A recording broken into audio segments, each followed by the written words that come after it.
The company started with a small seed investment of about $100,000. How do you get people to trust, to know it's going to work, to know it doesn't have anything extra that they might not be aware about? We don't use any synthetic cannabinoids at all in our products. Traditional advertising channels are a bit off limits for regulated companies, right? We tend to get lumped into recreational drugs. We are a wellness-focused brand, really built on older Americans that were just looking for relief. Kids are curious and they want to try things, and let's even take vapes. They get their hands on them. The biggest concern, and frankly rightfully so, is protecting underage. For every order that passes through our site, verify the age of the user. What would have been some advice that you would have loved to know when you started? Lean on legacy folks at the company as much as possible and really understand and map out risks with decision making.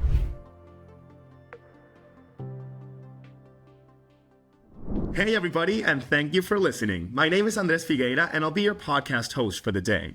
This show is brought to you by the Global Talent Company, a company that's connecting top remote professionals from Argentina, South Africa, and anywhere around the world with leading tech companies worldwide.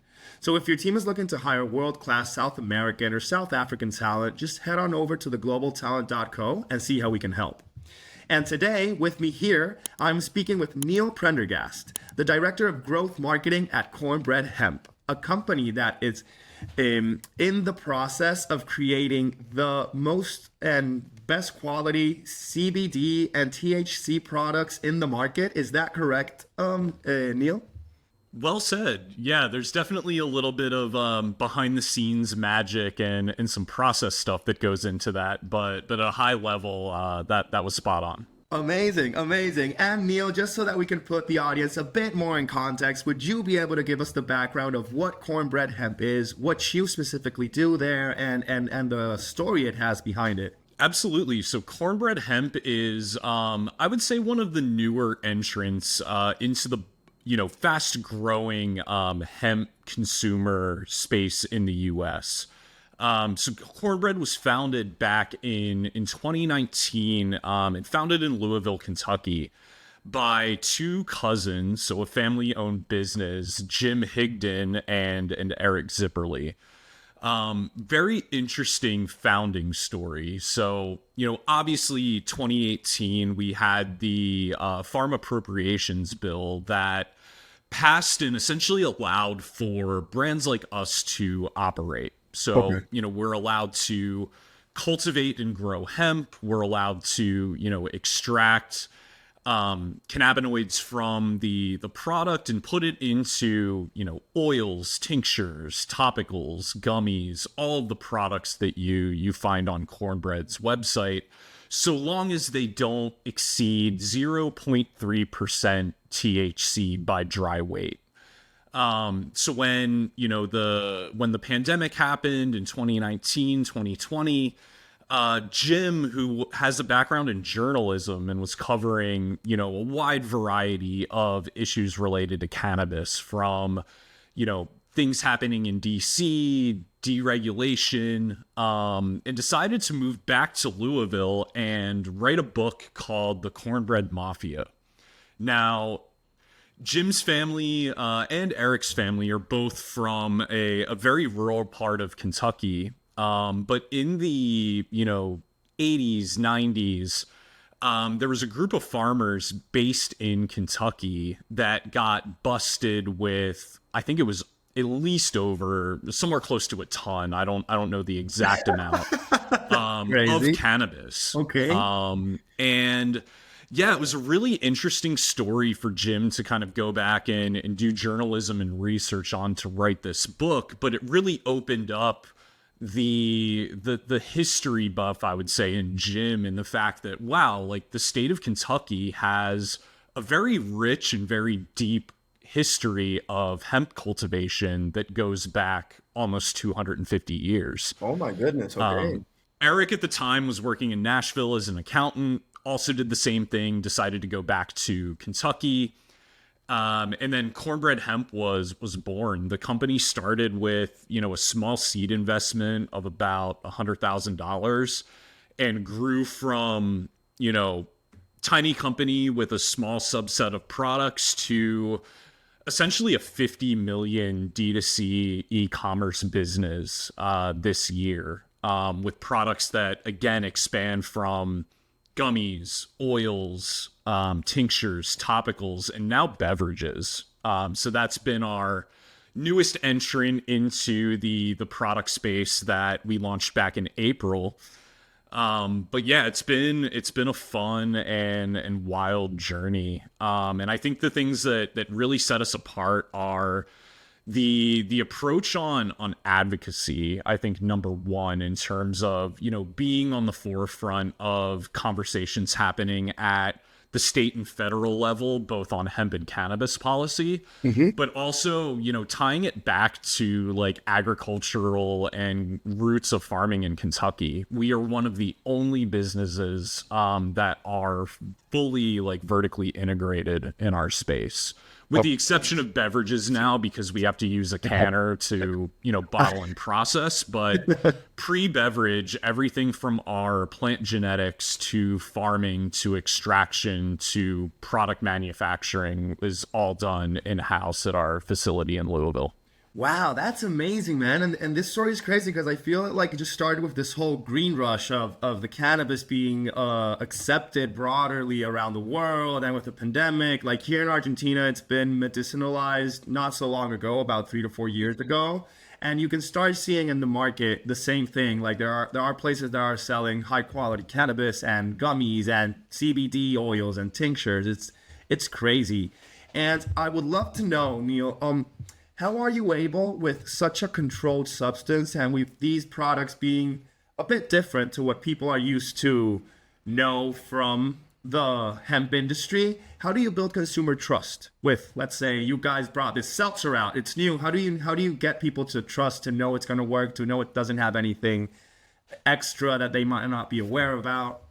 Yeah, I think it starts with our brand principles, and really like the first step in terms of, principles that we would stick to when developing and manufacturing our products. So all of our products, except for our beverages, due to the extraction process needed for a beverage product versus like a gummy or an oil, all of our non-beverage products are also USDA certified organic. Wow, that's amazing. Hemp. So we're one of, I don't want to say we're the only, but I know that we are one of the only brands in the space.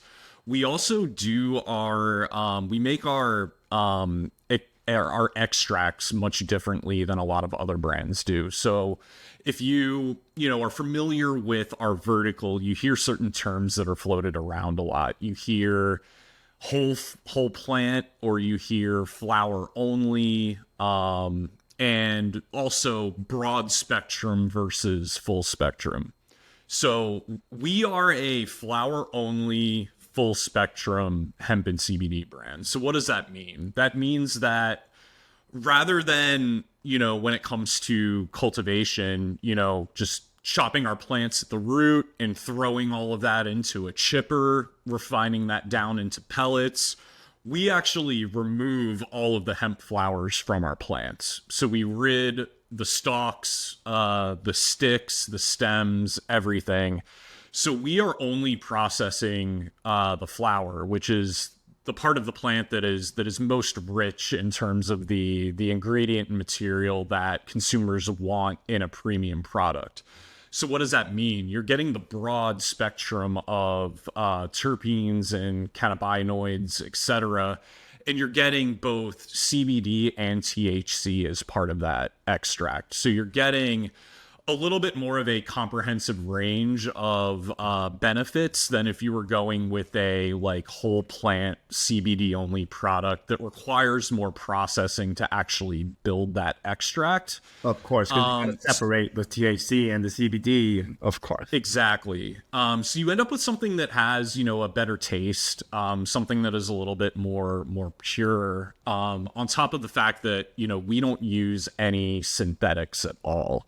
So the other terms that you hear floating around are, Delta 9 derivatives, Delta 8 derivatives, more so in the THC space, but all of our like THC products use naturally derived Delta 9. So we don't use any synthetic cannabinoids at all in our products, like any synthetic flavors, colorings, anything.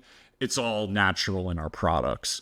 So I think as a consumer, when, back in the early days, we were doing a lot of brand storytelling and really trying to stand out in a market that was frankly crowded with a lot of brands that were leveraging more synthetics. And they were also, with this, a lot of lawmakers refer to it as a loophole with the THC carve out. But with products that now you can say, okay, well, this does still contain 0.3% THC or less by dry weight. Now you have all these brands that are using synthetics and they're marketing their products as, almost alternatives to the recreational cannabis market. It's like, you're going to get really stoned, like and that's not our brand at all. And that's not our target consumer. We are a wellness focused brand, really built on older Americans that were just looking for relief. Yeah, that's what I was picturing as you're telling me the story. It's like, I understand if you guys just adhere to the minimum amount that you're allowed to use, or like the max amount, then if it's broader spectrum, an older person might enjoy a product from Cornbread Hemp, since it's not, I would just want to, for lack of a better expression, take them to the moon. And it's just that they'll be a lot more tranquil in their house, not being paranoid or just feeling the THC too much. Exactly. It's about, relaxation. It's about mental health. It's about, really just giving people like other alternatives to seek relief. Like, a lot of people that I think are early adopters of our product already use like natural supplements. They already are, a little bit more active. They may be retired, but, they probably take vitamins and supplements. Maybe they take prescription drugs.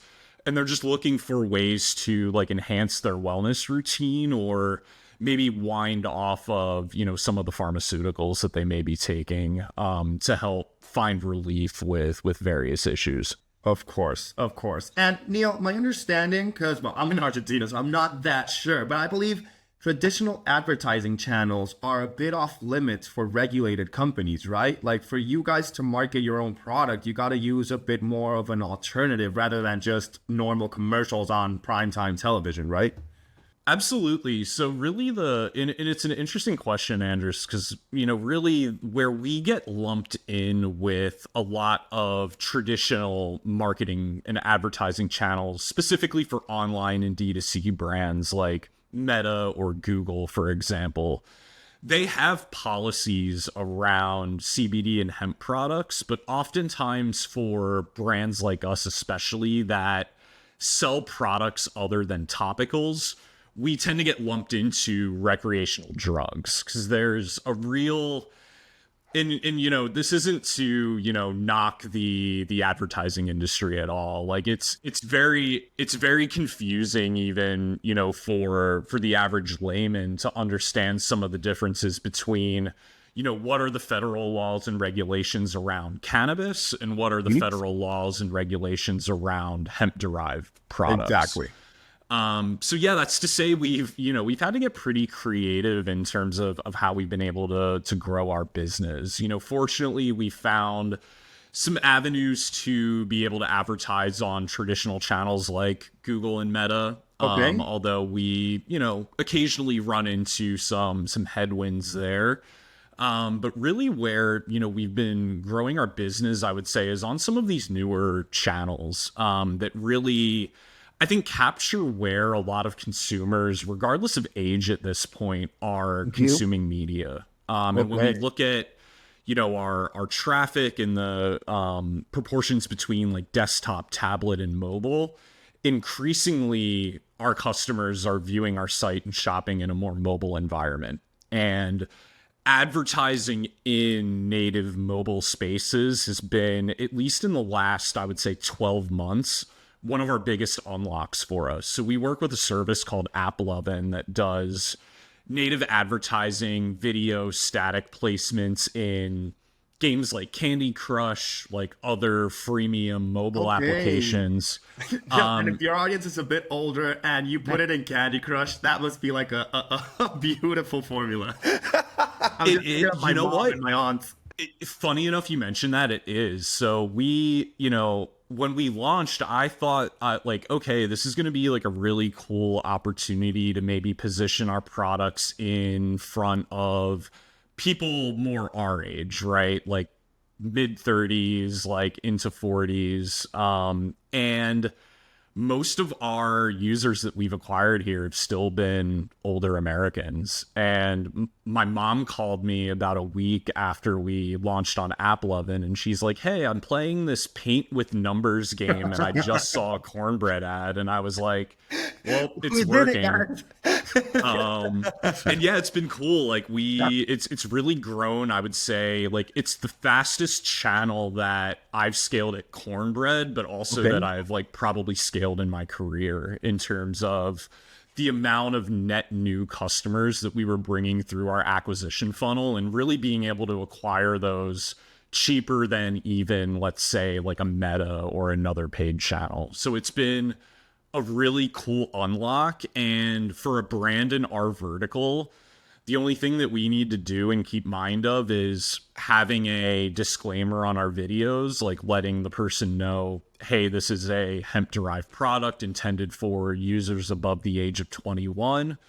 We have an age gate that goes to like a separate landing page. But the thing I didn't mention earlier, on the back end, we also, for every order that passes through our site, verify the age of the user. Wow, that's So amazing. yeah. So we work with a company called Blue Check, and essentially they use a ton of, data sources to try to do like ID match based on like name and address and et cetera. Okay. And they have about a 97% match rate. So as long as they clear that, we automatically ship an order. If for whatever reason we can't identify a customer, we send them a series of emails to verify their ID, or we don't ship the product. Because as hemp products become, more popular, I'm sure as you've seen, states are starting to crack down on it. And the biggest concern, and frankly, rightfully so, is, protecting underage, kids and people from getting, THC and other products in the hands of minors. And we do everything. Yeah, we do everything in our power to do that online. In retail, we're mostly drinks focused. We are in a couple of like smaller health food chains for some of our gummy products, but that is something we also take very seriously. Okay, no, and that's amazing, man. And I love how the fact of such an unexpected channel as the AppLovin campaign that you mentioned works so well. That's so cool because it's like these new and innovative ways to learn how to market. Yeah. And the fact that you guys are covering your backs, making sure that you do the proper KYC before you sell to a customer to make sure they're not underage is what I believe is going to allow Cornbread Hemp to keep on going and become like a legacy brand in the space. Because with the whole decriminalization of like marijuana, hemp, cannabis. Now in these industries, kids are curious and they want to try things. And let's even take, I don't know, vapes. They get their hands on them while being under 18, and that is a very intense issue. So it's so cool that you guys are safeguarding that and making sure, because it's super important in these regulated markets. Absolutely. And we're a brand really from, the work that Jim does is, our co-founder. He's, boots on the ground with a lot of like policy initiatives as they come up, both, in our home state of Kentucky, but also elsewhere in markets like California and Texas, and at the federal level.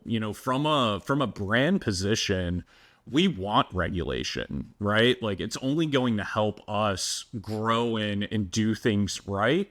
And as our business has grown, as the industry has grown, there's been so much gray area to operate in. And really, like what we're trying to do as a brand is take a position of power and advocacy to say, hey, regardless of what side of the political aisle you're on, like there's all common issues and concerns within this industry.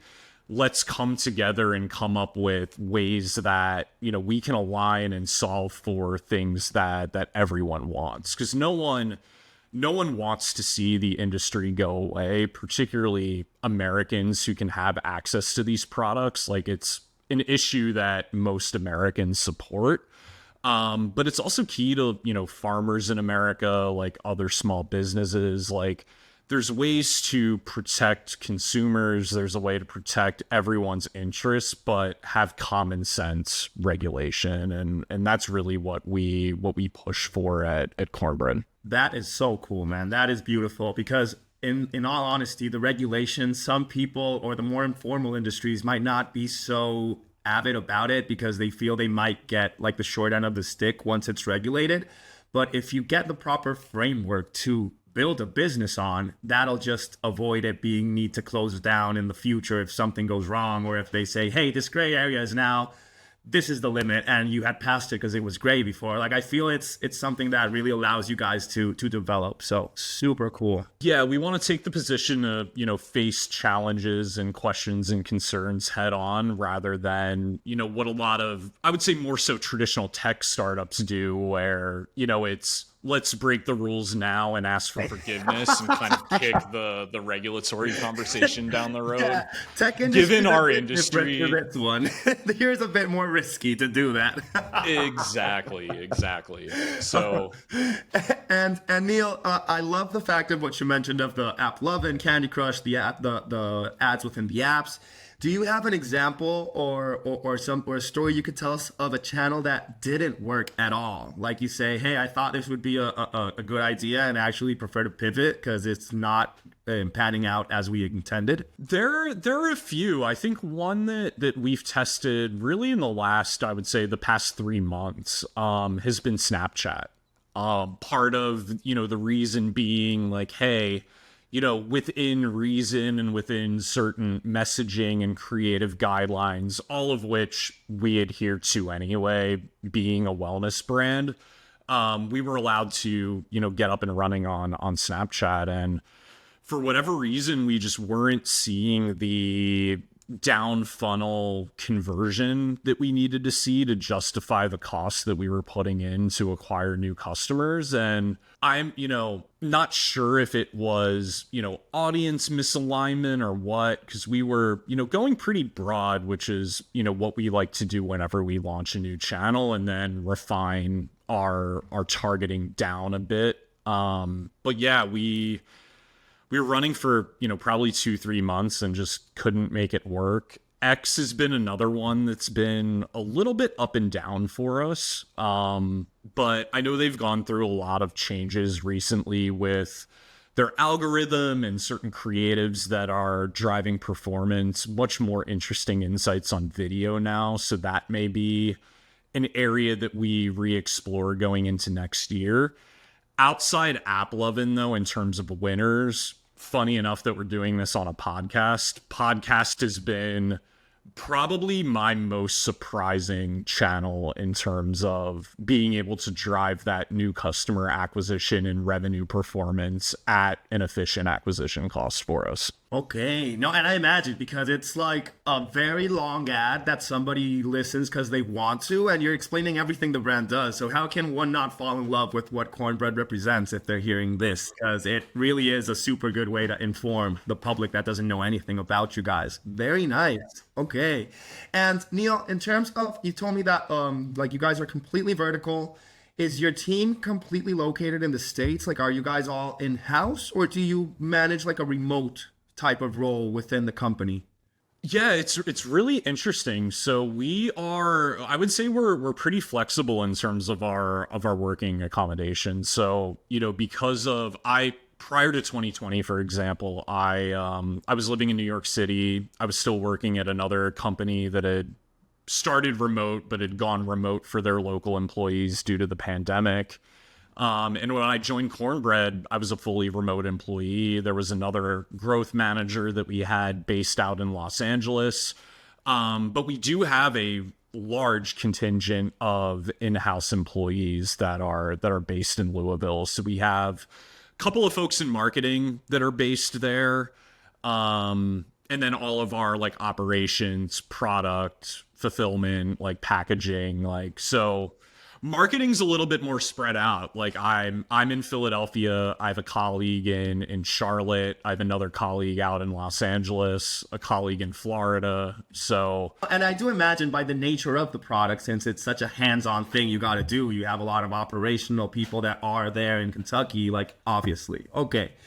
Okay, that is so nice. And Neil, are you guys leveraging AI in any certain way that like I don't even know how you guys could be using it. I imagine you are, but I just love doing this question because everybody's just finding a different type of workaround for it. yeah, AI has been, especially in the marketing side of things, has been a definite hot topic of discussion. Like outside of marketing, we've done some like, chat bots through like Gorgeous for like our CX team and some minor things like that. But on the marketing side, really where we're leveraging it is through like bots and apps that are built in certain softwares that we use anyway. So one that we leverage a lot specifically for some ad insight and performance, but really diving into the creative, like why is this ad working? Why is this ad not working? Is Motion. And within Motion, they have a couple of almost open source bots that developers have built and within the Motion platform. And one of which is a bot that will look at your ad creatives, look at your headlines, and look actually at your historical performance in Meta and come up with suggestions on tweaks to headlines, tweaks to creative. So we've been utilizing that a little bit, particularly on just the need for smaller tests and iterations, just to keep campaigns fresh on social. Okay. And then outside of that, the one area that I'm really interested in using AI is for like data and performance insights. Yes. Haven't been able to crack that yet. And our data structure is a bit complex given the nature of our business and multiple landing page domains, multiple Shopify stores. Like it gets a little crazy, but that's where I'm keen on, trying to understand how AI can work a bit better for us from a performance insight standpoint. Of course, because it can actually do a lot of legwork by analyzing the whole bunch of data you guys must have and provide those insights without somebody needing to actually go into it and look through every single metric that is happening. Obviously, it is viewed, but AI helps with that, like with those more mundane tasks, and just I feel it leaves more of the creative area at Freedom so that people can spend more time there than in the regular things you got to do all day. Yeah, and that's kind of the inherent, I think, push-pull in performance marketing is like, when you're, a director of growth or even a growth marketing manager, it's this constant, looking at creative and trying to analyze like more of the quantitative elements, but then balancing that out with, more of the data side and reporting. It's like we kind of sit between executing and driving business on our channels versus like being that resource to inform brand and creative as well. So definitely fun and exciting and an interesting position to be in. No, I can only imagine. And more in this industry, since it's something that's I feel it's been a while that it's up and coming, but it hasn't stopped growing steadily. And I feel that it'll just keep on growing as it gets more regulations, as we talked about before. Totally. And Neil, I know we're almost at time, but I would love to ask you one final question. And this is more for the audience than for ourselves, but it's, if you were a marketer that is starting with a brand in a regulated industry such as yours, what would have been some advice that you would have loved to know when you started? Oh man, that's a little bit of a difficult question. I think Sorry, didn't mean to put you on the spot. no, it's really interesting because I think of this a lot too when I like am faced with a problem and I'm like, could I have maybe like seen this coming like months ago, like with a series of decisions? And I would say lean on like legacy folks at the company as much as possible and really understand like what have you tested, what is the goal, like what are the unique things within your vertical that make it challenging, right? So like obviously if you're working in gambling or alcohol or pharmaceuticals is another industry that is insane when it comes to all of the different regulations and things that you can be flagged for. But take as much time, focus on that as possible, and really understand and map out risks with decision making. Because like anything from updating a website without double checking copy, and you are a brand, for example, that sells THC products, and THC appears on a page that is being scraped by an ad bot, you may get shut down. Oh, good. Wow. The other thing I would suggest too is just be creative. I think a lot of brands, like if you look at ourselves and some of our top competitors, like if you're just reviewing the meta ads library or just browsing ads, I think a lot of brands tend to leverage certain creative styles and messaging from each other because we're all trying to figure out what we can say and what we can't say without getting in trouble. So it's like a recycling of the same slogan by everybody.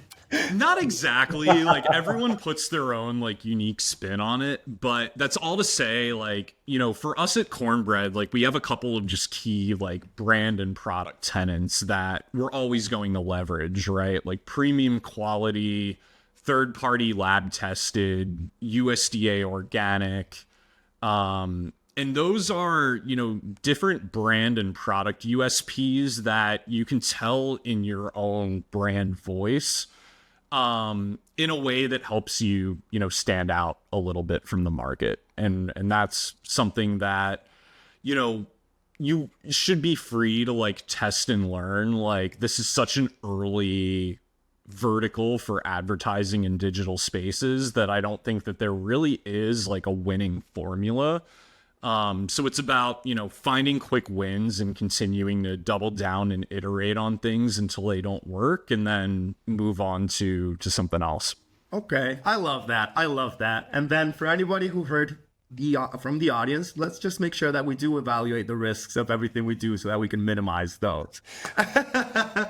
Yeah, you don't want any ad accounts going down before key holiday shopping periods and things like Neil, that. So. Just in case anybody here who's listening is over the age of 21 and is interested in trying out any of the products that Cornbread Hemp does have to offer, how would they go about looking you guys up and maybe trying something out and ordering? Absolutely. So you can find us across the United States online.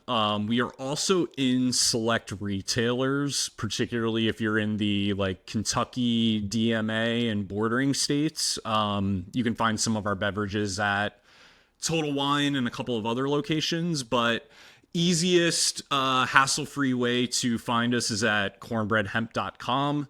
First-time customers can save up to 30% on their first order, and up to 44% if you subscribe. So we also have a subscription program, 20% perpetual discount on products and free shipping.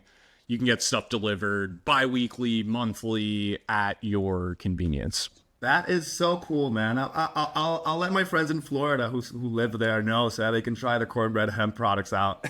Yeah, absolutely. I mean, seltzers in Florida, like with the sunshine and a walk on the beach, like it doesn't get better than that. Oh my goodness, it doesn't. It really doesn't. But yeah, Neil, thank you so much for hopping on the show. It has been super interesting, and I know the audience is gonna love this episode as well. Love it. Thanks so much for having me. No problem, man.